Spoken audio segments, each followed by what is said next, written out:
got my hands in my pockets, kicking these rocks. It's kind of hard to watch this life. Good evening and welcome to the Carolyn Holt Show.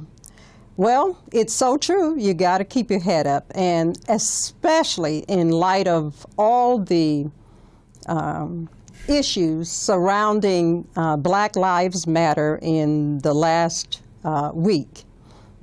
You know, if you walk around with your head down, it is not a good thing. So this is a great time to start practicing keeping your head up.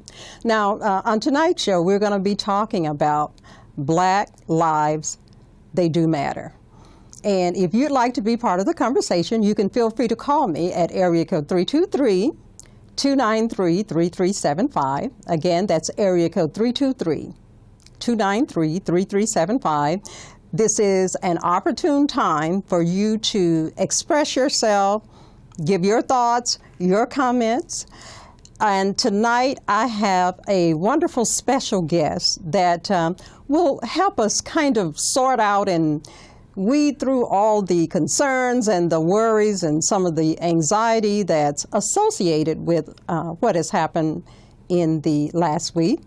He is Dr. Webb Msemaji, and he is a psychologist, and he's going to help us to give some thought to how we're reacting and why perhaps we're doing some of the things we're doing. And if you have questions for him, you can please feel free to call at 323-293-3375.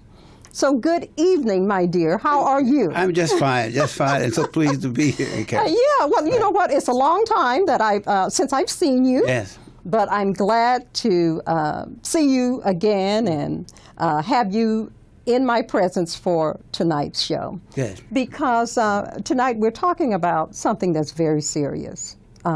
Because Black lives do matter. Yes, all lives matter, but all lives, their existence is not on the line. Absolutely. It's Black lives. Yes. That's on the line. And yesterday, I attended church services at Fame here in Los Angeles, and the minister said something that really struck me. Minister Alfonso Washington, he talked about the wonderful work that young people are doing regarding Black Lives Matter. And he said, you know, they're very important because we need the energy of the young people. But he challenged churches and church folk to get involved the same way they did in the 60s for the Voting Rights Act and for the Civil Rights Act. And he made what I thought was a very necessary statement, because he said Black Lives Matter. They need to. Let me see. His direct quote was that they needed a specific target to make change, and they needed a definition of, you know, why they are demonstrating.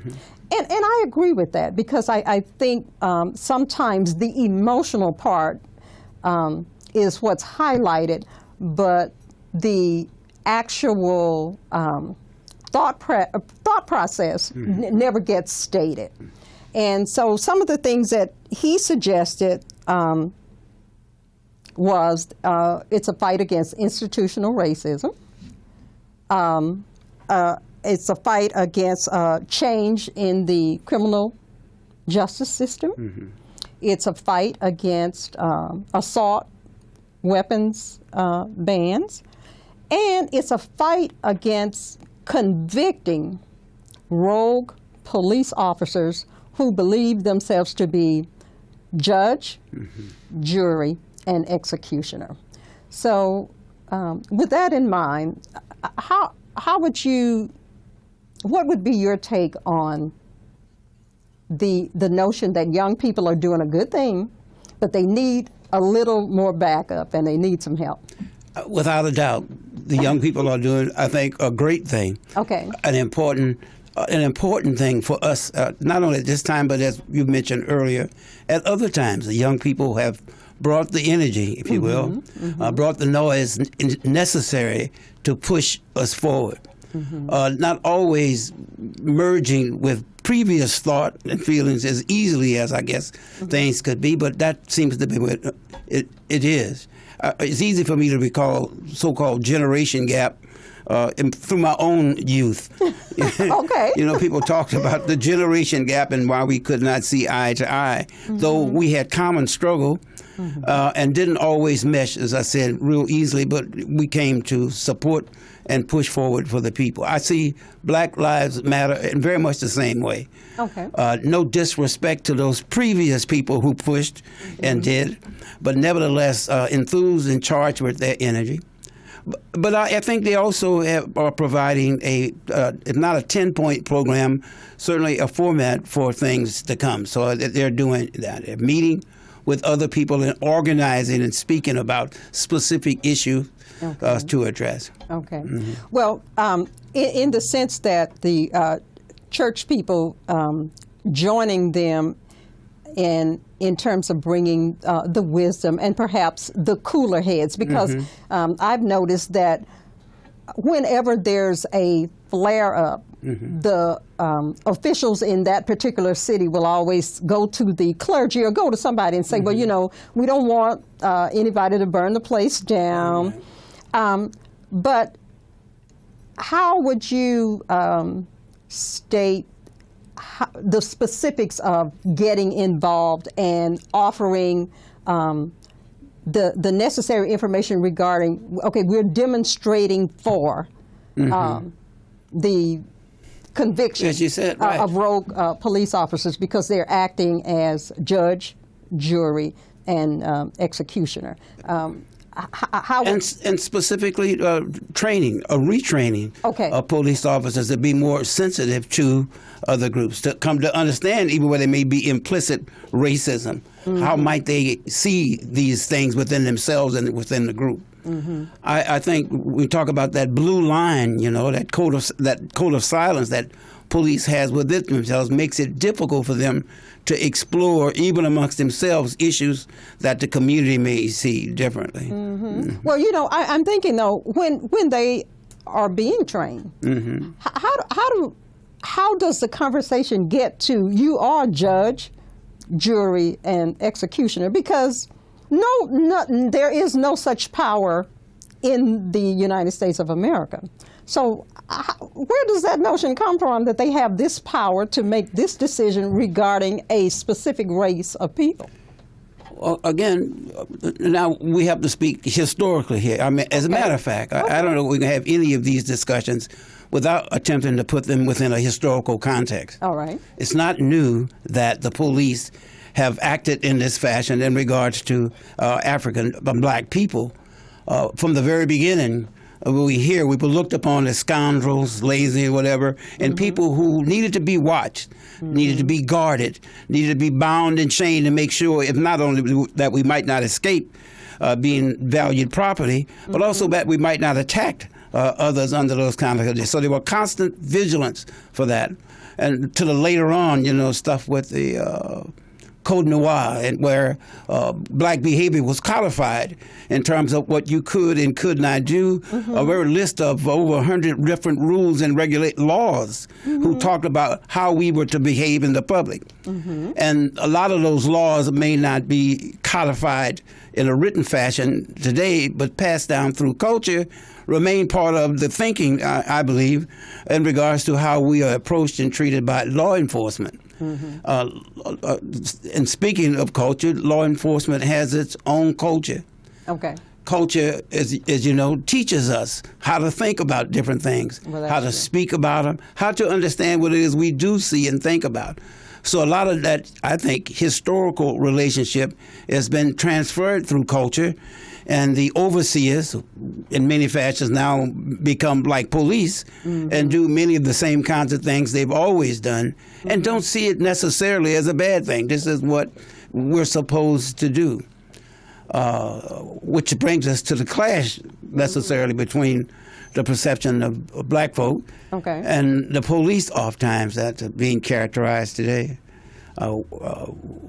There have been a lot of different, if you will, those studies, surveys, and whatnot on specific issues where black people and white people, if you will, see things so dramatically different. And people say, well, how can this be? You know, exactly. What is that would bring, you know? So I'm just saying, so if we see things sometimes so dramatically different, imagine law enforcement, if there are critical issues that we view very, very different, like the safety and well-being of black people under the auspices of the police, you know, we may see those things also very differently. Yes. Training, then, we would hope would at least bring a different kind of training. Okay. I was just going to say, because most departments say, oh, well, you know, we have community-based training and we have all of these different things. And so it would suggest that these things are being paid attention to and they are being addressed in a positive way. But when, as they say, the rubber meets the road, the outcome is starkly different from what we're led to believe the intent is. Right, and we see that when people talk about implicit bias. Okay, and maybe that really is the conversation, is the personal biases of individuals, people, period, not just police officers, but people, period, might be the real problem. Right.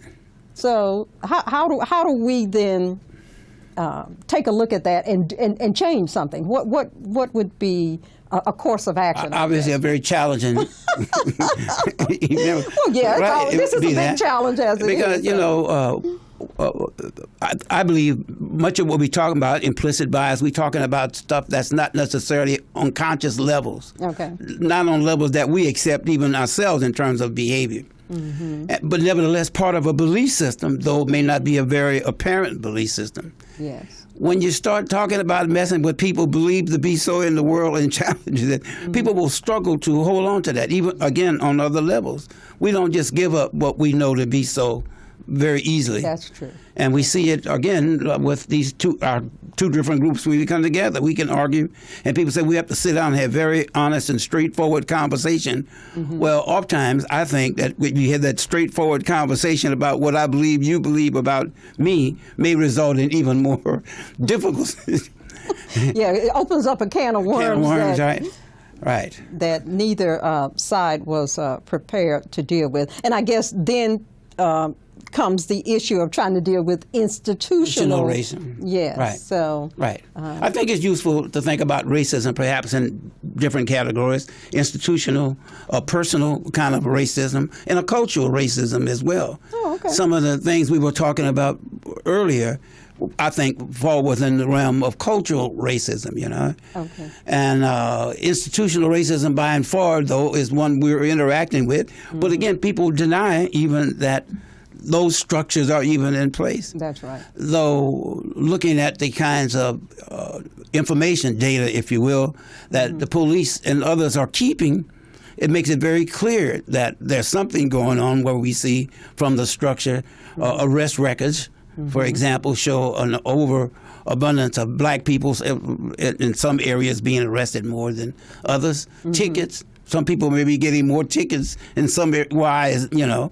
So it points out what's happening institutionally, what's going on, and where change might take place. But I guess the big thing is that change, unfortunately, still is a very individual act. Yes. Well, change is at the individual level important, but there can be need to change. There can be pressure, if you will, appropriately applied pressure to change. Therapy is kind of like that in a way. You know, people come into therapy wanting to change. Okay. May not say it just straight out that. And then you set about trying to find a course of action that will bring about this change. Now, there may be a lot of resistance to doing things differently. But through, if you will, a hard work and struggle, people may find themselves actually changing. And we've changed before. And maybe that is where that's the foundation we have to start with, figuring out a course of action. Now, we're going to go to break. Yes. And when we come back, we're going to continue our conversation based more on the messages that are out there in terms of how things get handled. Now, if you want to take part in tonight's conversation, call us at 323-293-3375. We're going to go to break, and we'll be right back.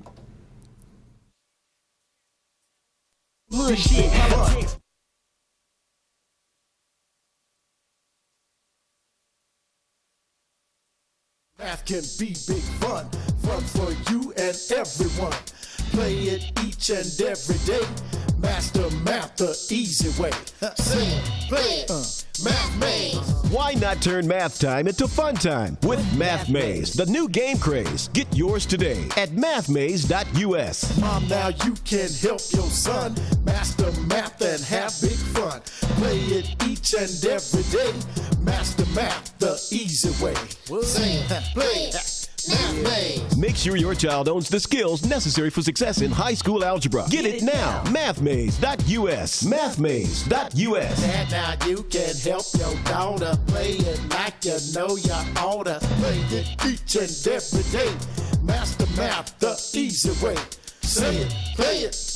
Math Maze. Math Maze cards contain both Spanish and English. Get yours today at mathmaze.us. That's mathmaze.us.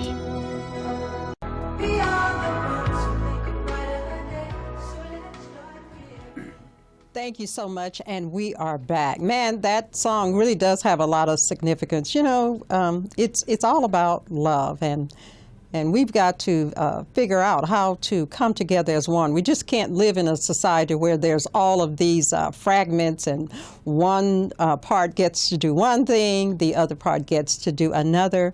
We have got to figure it out, and especially here in America, it's time. You know, Queen Latifah.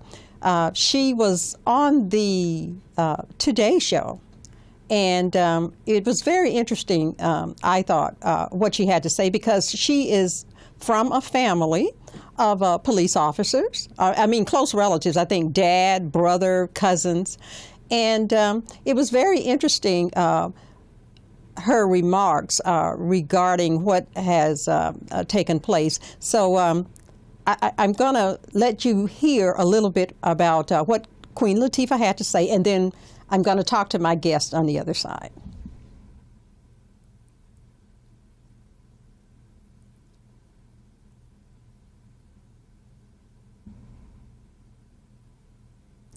Apple, they don't leave them in a position where they can say it. What happens? You say something about it, and now you're blackballed. Yeah. So this thing is something that has to really start from the top, because it's leaving police officers powerless, and it's definitely leaving normal black, particularly young men, powerless to just travel. We shouldn't have to feel, we're paying your salary. We shouldn't have to feel like we got to throw our hands up in the air and roll down all the windows and, walk a certain way. Damn it, I wear a hoodie. I don't want to be fearful of my life because I'm wearing I played basketball. Yeah. I would have been walking home in a sweatshirt and some high top sneakers, and do I got to worry about that? It's a challenging time. It's terrible, but we have to get real about it. If we get real about it, we can deal with it. But if we want to act like, oh no, that's their problem and this only happens here, no, it's happening to all of us, and it should not have to affect all of us. We need police, and we also don't need to be the enemies of police. Like, we need to kind of really come together,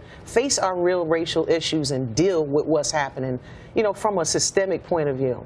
Thank you. It's got to change. As you said, coming from a family of cops too. Yeah, man. I don't want my father or my brother getting shot, because some bad cops are doing this consistently. And my brother, who became a cop, was also the victim of cops who harassed him. Yeah. So it's so tricky for us, but we got to deal with this. We have to deal with it. Well, thank you for talking with us this morning. And again, it's like you said, it's kind of a tap dance between, why you're here. And obviously it's a family movie, so this is a good time for that. I should remind you, Ice Age Collision Course opens in theaters July 22nd. My guest tonight is Dr. Webb Msemaji, and he is a psychologist, and we are discussing Black Lives Matter. And as Queen Latifah mentioned, you know, for her, it's a lot of conflict because she's from a family of police officers, and most police officers, from all accounts, are good people. They do their job, and they protect and they serve. That's what they should be doing. But unfortunately, there are some that we are not clear as to what it is they're doing. But one of the things that I believe that causes a lot of problem is the way the message is handled regarding black lives. I have a newspaper account of when the officers were killed in Dallas, the typeface and the message was Times Extra. It wasn't just regular news. It's Times Extra, and in huge letters, and the language that was used. It says vicious, calculated, and despicable. Now, my thought is, I'm not going to disagree with that being true of that particular incident. But why is the same language not used when it's a black man that's being killed? Because in this same paper, the story of Alton Sterling, I was just so struck by this because it just says, police shooting a black man stirs Louisiana and the nation. Really? So I want to talk a little bit about what the message sounds like and it looks like, because there seems to be the great divide in one set of people have a right to be fearful, but the people that the injustice is being perpetrated upon, we're the vicious people. So how can that be? It's that institution again. I mean, the newspaper industry, of course, is part of the difficulties. But the media, let's say generally, but the media, the newspaper you're talking about specifically now, obviously has heralded in great expanse what has occurred with the police officers as opposed to what occurred to black individuals or civilians in that regard. And I think they go to some extreme to make this discrepant portrayals to make sure that people understand how much more they're charged behind the police, one group as opposed to another. And I think in that regard, it continues to support that same discussion that's going on. But I'm going to say this though about. Okay, you want to take a look at this as they try and equalize the fact that a black man, regardless to his psychological state, has committed the atrocious killing of these police officers and a civilian as well, and wounded another civilian who is rarely mentioned in the fusillade that he put down there in Dallas. But you know, I fall back on the fact that the police officers, and they use the term, least I be accused of flaunting or assaulting the police. That's not my interest. Right. Just observations here, you know. And they talk often about the police who run to danger as opposed to away from it. It's true enough that they volunteered. They chose to take these heroic, if you will, occupations. They chose to put themselves into harm's way to protect the people. They see themselves as that kind of person. This is my character. This is what I wish to do with my life. And I think that's great. And I honor them for that. But I recognize that for what that is, you know. So sometimes I'm befuddled when it goes beyond that, when people want to set them up on much more heroic kind of platform. Not to denigrate them, but again, the police, the newspapers enlarging their involvement. I lost the point. But no, we were just talking about the disparaging way in which it gets expressed. Yes. So the message seems that the people that are doing the perpetration, they are somehow it's okay for them to do that, right, because the people that's in receipt of it, they have caused this problem, when it clearly there have been instances where no such provocation ever took place before. So, well, I want to talk about the news media just a bit further. I heard, for example, so they go further in terms of orchestrating this narrative, in terms of bringing forth perceptions that are not necessarily useful in this discussion we're having. In fact, in some areas, may even inflame or isolate groups. I heard now 2 reporters on CNN and one on MSNBC now referring to the black man that did these shootings, talking about his other interests as being involved in looking at Afrocentrist sites. Now, bringing in the term Afrocentrist, separatists, and stuff like that, talking about other black people in ways to isolate them or to find him somehow besmirched by being a part or addressing those groups. He's now, and this one I had to run around the block, and I want you to know my knees hardly allow me. But one reporter on CNN referred to him now as a self-radicalized Afrocentrist. So he's framing and keeping this term now where African-centered individuals now might consider themselves as isolated and the bad guys in the 60s when they used terms like militant and all these other kind of terms. It was used in that same fashion. So I'm just saying that the newspaper then become very much a part of the same discussion with the police in that regard, how they perceive black people, and they feed and inflame the rest of the community in the same fashion. So I mean, it's talking again about institutional racism and cultural racism and how perverse and perverse it is, if you will. Pervasive is what I was searching for. And we may not always recognize that. We may consume daily papers and newspapers with ideas and interests that go by us that are cumulative over time, and come to realize we may have adopted a point of view without being aware of it. Well, I guess the key thing is this, that in terms of the media's handling, it seems that they do help to incite and inflame, but don't want to take responsibility for doing so. Every news organization is in business to make money.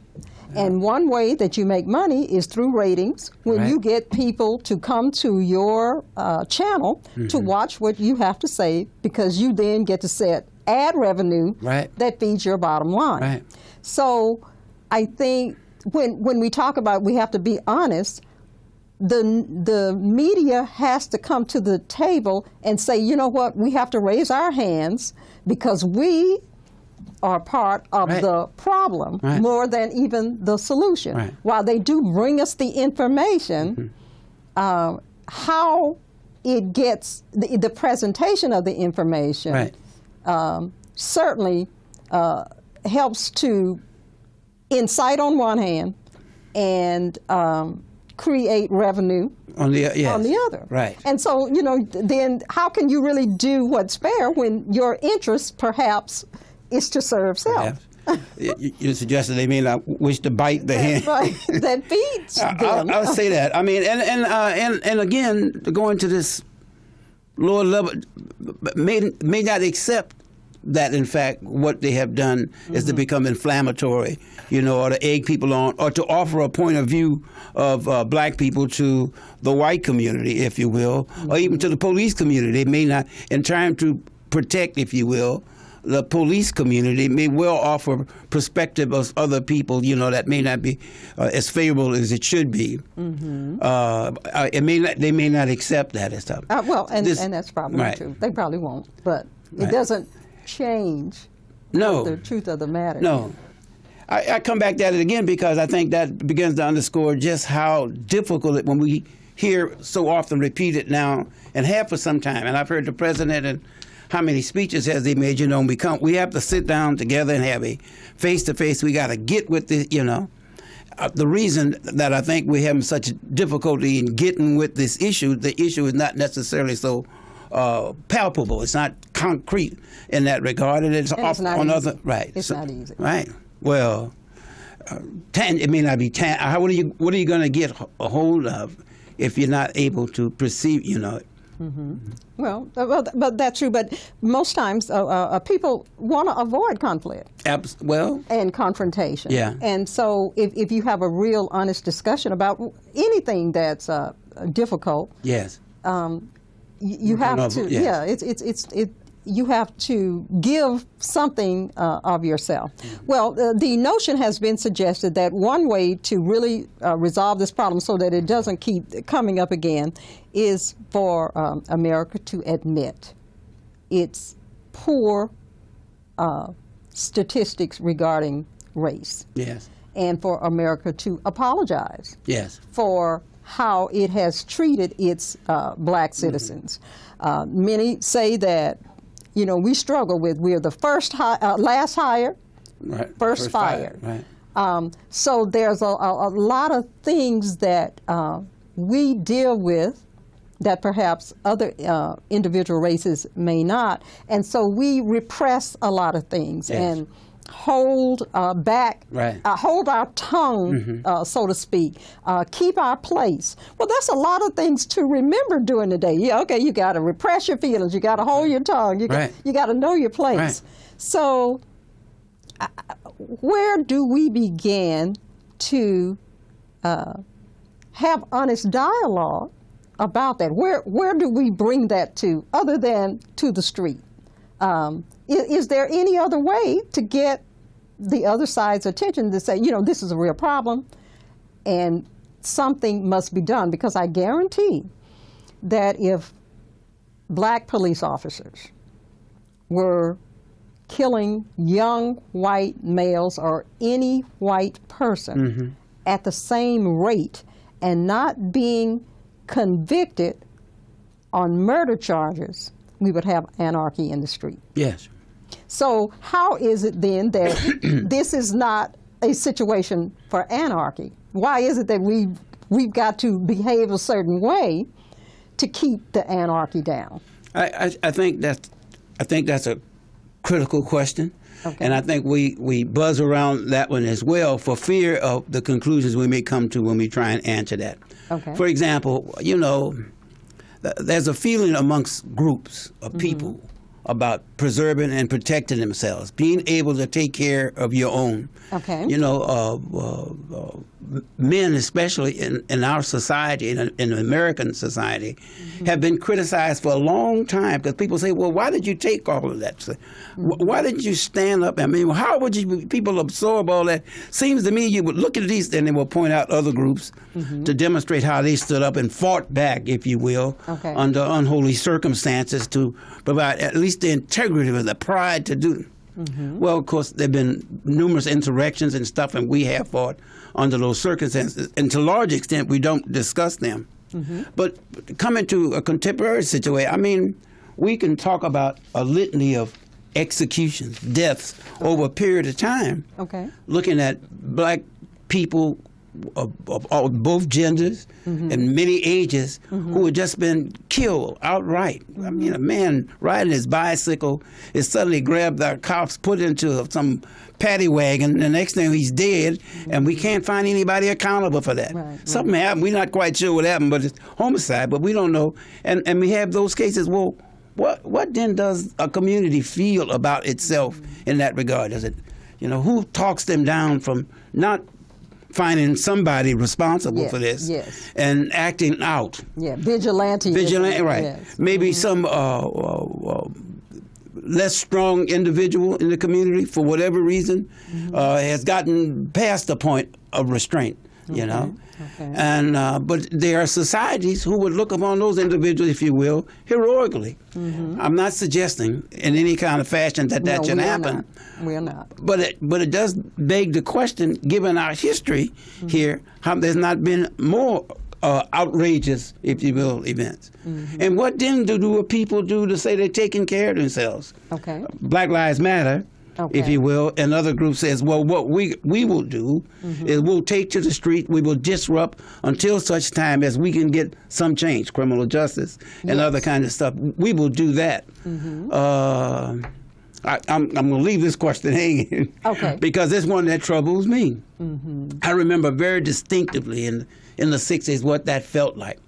I remember what it felt like to see myself as a very activist individual in my community amongst a band of like-minded individuals, and what we thought we were prepared to do and the lengths we were prepared to go to because our integrity was on the line.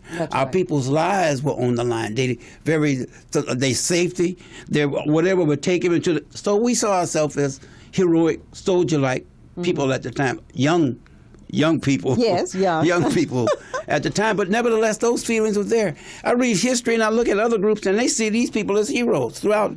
These are people who stood up for us, saved us, done things, you know.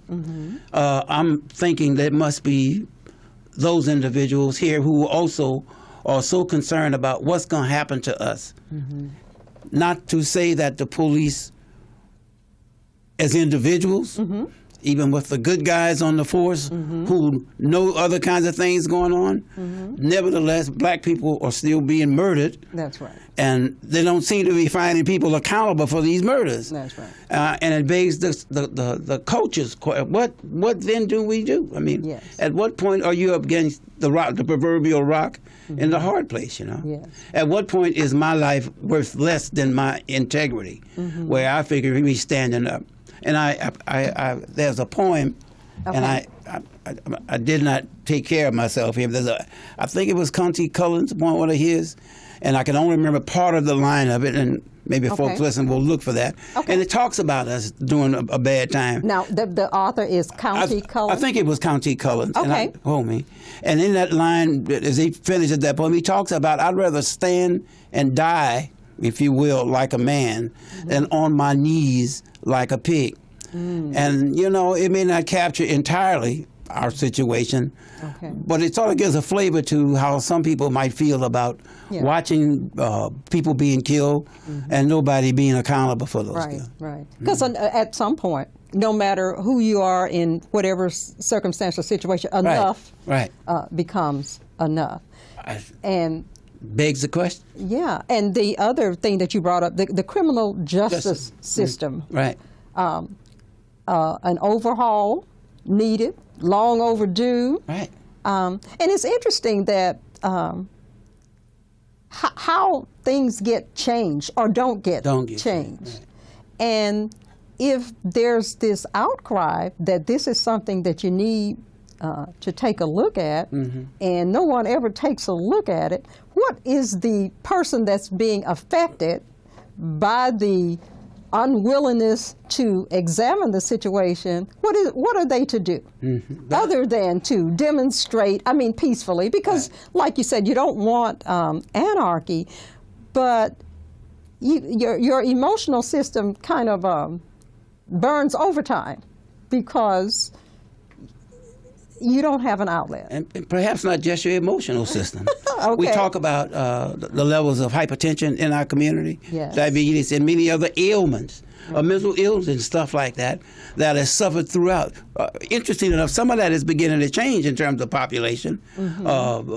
Life expectancy, for example, is beginning to decline for, if you will, white men.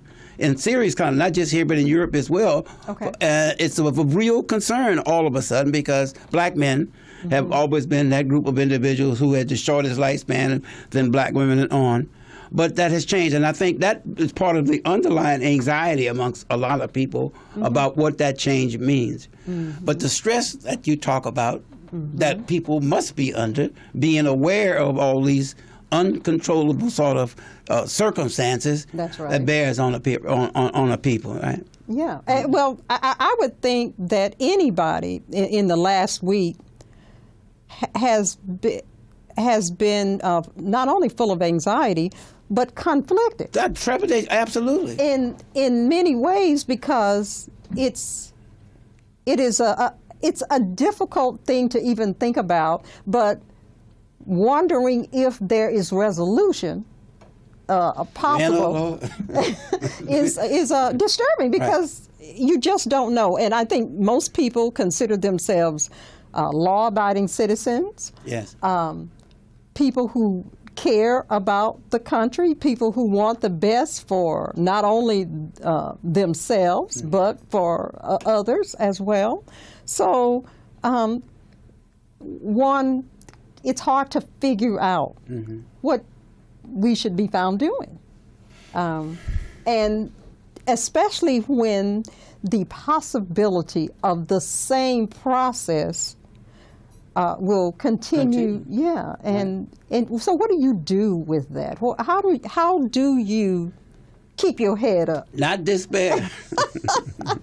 That's true. You Not can't. despair. Yeah, how do you keep your head up? But that has been the question, and the question that we have addressed either verbally or through culture since we've been here. How not to despair in the face of all this. Imagine enslaved individuals dumped on these shores and what we've been doing over 250 years and not despair. Yeah. So it's not unlike that in that regard, to not be able to look down and say, boy, I'll be glad this will be over in the next month.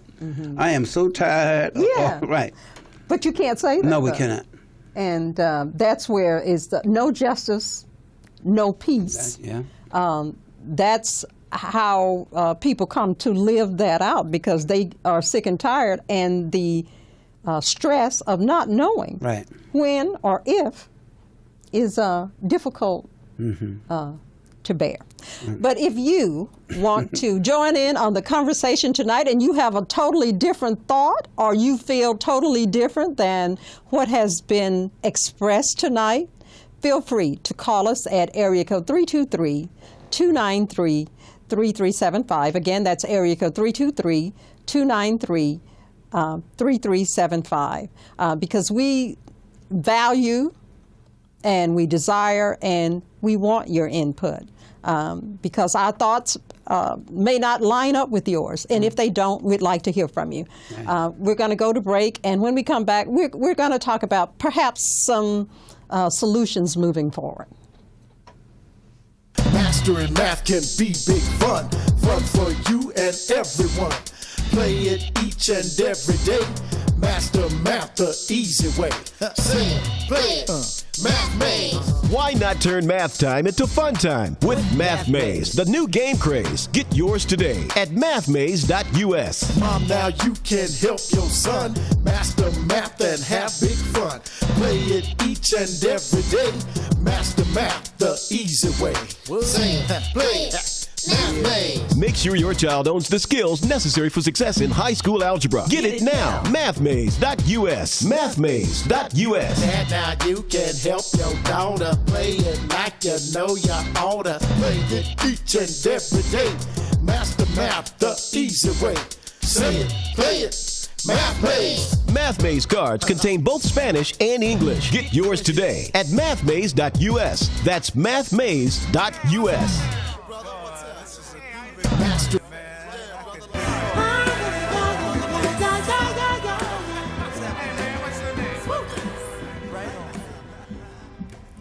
Thank you, and welcome back to the Carolyn Holt Show. Tonight we have been discussing Black Lives Matter, and my guest is Dr. Webb Msemaji, and we have been talking about, I love that song, What's Going On. I love the language.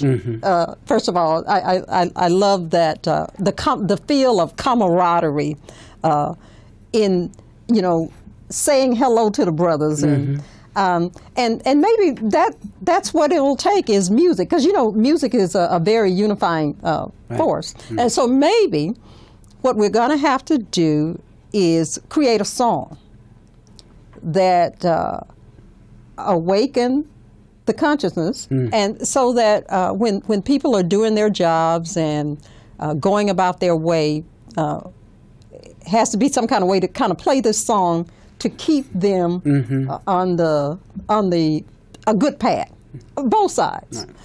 Because I've had an experience once with a police officer. I was on my way from, I had done an event at Pepperdine University, a wonderful event. Things had just gone great. And two of my colleagues who were white, they were tired. And so one sat in the back and one sat in the front with me. And I was driving, of all things, a white BMW. Mm-hmm. And so one of the colleagues said to me, you know, you should put your high beams on because it was very dark. Mm-hmm. And I did. And a police officer on the freeway saw me, I guess, when I put my high beams on. And I guess about 5 or 10 minutes after that, I was stopped. And he approaches me and he says, "Have you been drinking?" And I'm thinking, well, I don't even drink, so I'm not sure why he even said, "Have you been drinking?" And I said, "Well, no, officer." He said, "Well, you know, that's a very dangerous thing that you did. You know, you can't just put your high beams on." I said, "Well, it was suggested that I do that because we couldn't see. It's very dark out here." And so he looked in the car and, you know, he checked out the other people. And I remember one of my colleagues said, "Well, you know, officer, is anything wrong?" "Well, no, you know, but that behavior can really cause an accident out here." And I've often thought about that incident, and I thought to myself, if I had not been in the company of others, what would have happened to me? I mean, it's scary to think about, you know, what all the possibilities are. So I'm not sure sometimes, what should we do when we're stopped by the police? I know that there are websites that make suggestions about, you know, some of the things. But I've often wondered, what should we be doing when they stop us, you know? Well, I remember when I had that talk, and I don't think too many things have changed since then. My stepfather that worked for the police department, he was a mechanic actually at the police department, but nevertheless, he always acted and felt as if somehow he was affiliated with, you know. Okay. But he would talk to me about that from the time I was, I guess, 13, 14 years old, where I was moving around more with my friends and stuff away from home, about conducting myself. Mm-hmm. And by the time I started driving, for sure, he had those rules of decor.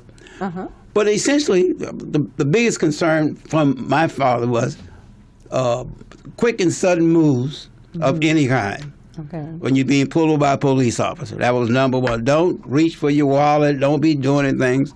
Don't put things away or open the glove compartment. Mm-hmm. He suggested that I be kind of calm and still with my hands up on the steering wheel. Mm-hmm. This is my, you know. Mm-hmm. And that I should be, I should be polite. Mm-hmm. Okay. And open to the police, you know, rather than derogatory and angry, you know. Mm-hmm. Which I was not always at the time. You know, it's really interesting as you develop, you know, as a young person, that you feel challenged to some degree by authority, and especially the circumstances. So there were times I was a little show-offish, and I may have said a lot more than was necessary. Okay. Good to say, though, the results of those I never had any. Mm-hmm. I've had my share of instances, but never of those times when I was stopped like that. Mm-hmm. But surely we should be concerned when the police pulls us over that we're visible, okay, that our hands are hopefully visible somewhere on the steering wheel, and that our affect is appropriate in the sense that we can get exchange with them straight out without necessarily being deference or anything like that, but that we're not hostile or angry, you know. Or aggressive in any way. Yeah, we can get outrageous, you know, especially if we know we're in the right. I haven't done anything. So indignant? We get a little indignant? Yes, we can do that pretty good. Okay. Mm-hmm. Well, that makes sense. But like I said, I am just, since this seems to be something that, by all admission, no other race of people even consider if they're stopped by an officer, they don't have this checklist. We're back in our history again, though. You can't have this discussion outside of a historical context. Perspective, okay. Right. We not only in our cars, before we even drove, we had to have a certain decorum, right? When we met white folks walking down the street. You had to get off the curbs and walk down the side. You know, I've lived much of my younger life in Mississippi. Okay. As a kid, you know, so things were different. So, but there were rules. I tell you, always since back from Côte d'Ivoire, we've had rules that govern our behavior with consequences up to serious time in jail for not behaving accordingly. Yeah. Yeah. So no, that is the history. Yeah. You're absolutely. So we have a correct. long time of being told how to be around authority. I mean, so it's not new. Yeah. Well, that's true. It's not new, but I guess my position is this, though. Even though this is not new, it maybe it's time that things are rewritten. Okay. Because I just don't believe that in America we should have two standards of behavior. At least. Yeah. So, where do we go to do that? Where is that part of the justice system? Is it part of awareness? You know, an awareness campaign that I guess that might force people to take a look at. You mentioned consciousness raising. I think that's an appropriate way to go, and I think that will serve some purpose. But I think structurally, I think there are laws and stuff that are additional that could be in place to minimize some other kinds of behavior. But they got some areas, we're going to be entirely dependent upon people's. I'm not going to say goodwill, but people have to find a way to come around. The governor who spoke the other day, and I've forgotten where he was. Was it in New York?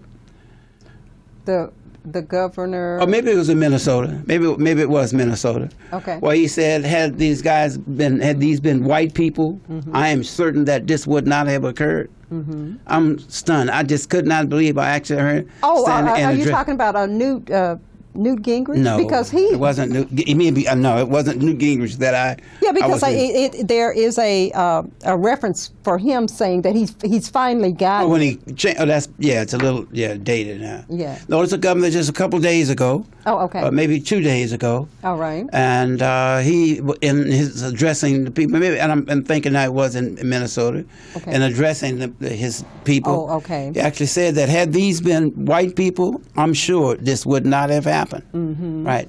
So they got things do come to people for him to make that clear of a statement. I want to say concession to the harder thinking individuals in the group.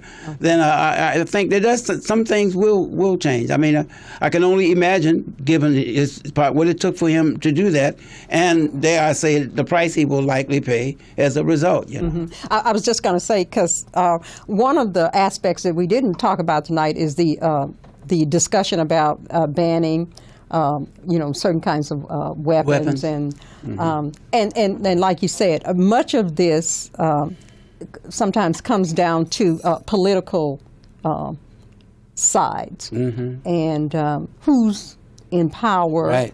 And not necessarily for the greater good, but just for individual. Right. Yeah. Good point. Right. NRA, for example. Yeah. And that whole group of individuals so committed. They keep talking about the Second Amendment. I mean, so committed to guns. I mean, they want to take our guns. Yeah. On the one hand, but it speaks psychologically on the other hand when they're talking about because we want to have our guns when they come together. We want to be prepared to, So it's a different thinking crowd. It sounds. I was just going to say, but when the amendment first came about, we were in a different time where perhaps the thoughts on guns entirely different. Yeah. And it spoke to a well-governed militia and all that kind of stuff. Said nothing about individuals and AK-47s, guns that could shoot through brick wall. That wasn't the discussion. Yeah. But nevertheless, for me, it is fascinating. These people with their fascination for guns. I mean, I cannot believe that. Yeah.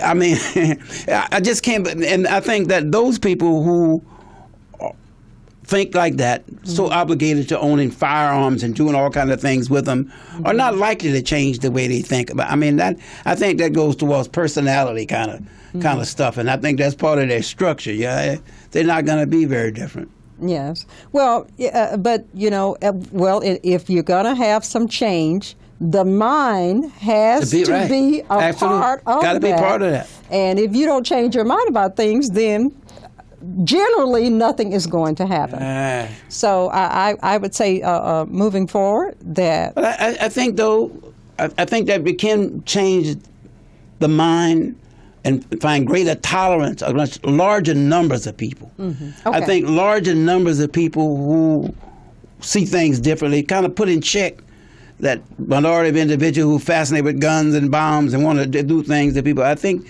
the society sort of holds them in check. Okay. But I don't doubt that there will always be some of them, Yeah. Well, that's another discussion was that the way in which the sniper was handled, the robot, I guess, that they used to attach a bomb to. Yeah, I mean, do we want to even go down that? They've gone. Yeah, it's done. Well, it's done. It's done now. Toothpaste will not go. You remember the organization MOVE? Yes, I remember. You remember how the mayor there, and you remember how they bombed them out of the. And that was the first time they'd ever done. So they denied to use the bomb because they didn't them to blow up and then catch on fire and burn all those people out. Mm-hmm. So another first for the nation was, they're going to blow this house up with. And here we go again. They're going to use bombs and a robot to send in, and it's horrendous to even consider. Mm-hmm. As bad as the things that as despicable as the things were that this mad young man did. Mm-hmm. I cannot. I mean, what a human being would they just blowing him? Yeah. Yeah, that's a tough one. And before we close, you have to think about what does that do for children. Because we are to be the great example of how conduct should look. And when we are frustrated and just behave in a way that destroys a lot of lives, that's not good. Mm-hmm.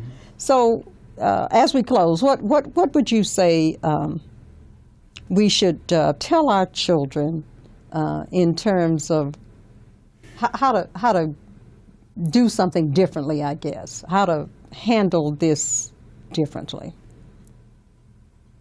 I guess I would raise even the question, how do we prepare our children to be in a world where this is the way things are, Mm-hmm. How then do we tell them to be, other than like Queen Latifah was saying, we should not have to do this and we should not have to, but apparently we do have to. Mm-hmm. So the question becomes, what do we have to tell our children to make it in today's world, and not only with the so-called conflict with police and others, but there are a lot of things we have to prepare them, that reality, yes. Children for. I guess it all comes down at what age do you begin to share what, Yes, that's you show true. Them what. Huh? That's a very good point. Mm-hmm. Well, we hope that we have shed a little bit of light on the issue of Black Lives Matter. I'm saddened that we even have to keep revisiting the subject over and over. But I do believe that it is time that we make a concerted effort. And so with that, I'd like to thank my guest, the psychologist, thank you so much. Dr. Webb Msemaji. I'm so pleased for the invitation. Well, thank you. I think you've kind of at least given us something to talk about and given us something to think about. But as we close the show, I just want to say that there's a lot of work to be done. And the best way to make it happen is we need to make ourselves, each individual, a committee of one to do what you can do to change perceptions and think in terms of inclusion and fair treatment of individuals. Because if we don't do something, things are not looking pretty. And so we don't want to, I know I don't, forge into the future with this consistently hanging over our head. So I agree with Queen Latifah. It's time for a serious dialogue, and I agree with the minister that good folks have to really get involved and bring some wisdom and faith and beliefs to the forefront so that we can get some things changed. Thank you so much for joining me tonight. As always, the goal of this show is to move from misery to magnificence and from subpar to spectacular. I want you to have a spectacular week going forward and do as much as you can to change some of these awful things that are happening. Thank you so much and good night. Mastering math can be big fun. Fun for you and everyone. Play it each and every day. Master math the easy way. Sing it, play it, Math Maze. Why not turn math time into fun time with Math Maze, the new game craze? Get yours today at mathmaze.us. Mom, now you can help your son master math and have big fun. Play it each and every day. Master math the easy way. Sing it, play it, Math Maze. Make sure your child owns the skills necessary for success in high school algebra. Get it now. Mathmaze.us. Mathmaze.us. Dad, now you can help your daughter play it like you know you oughta. Play it each and every day. Master math the easy way.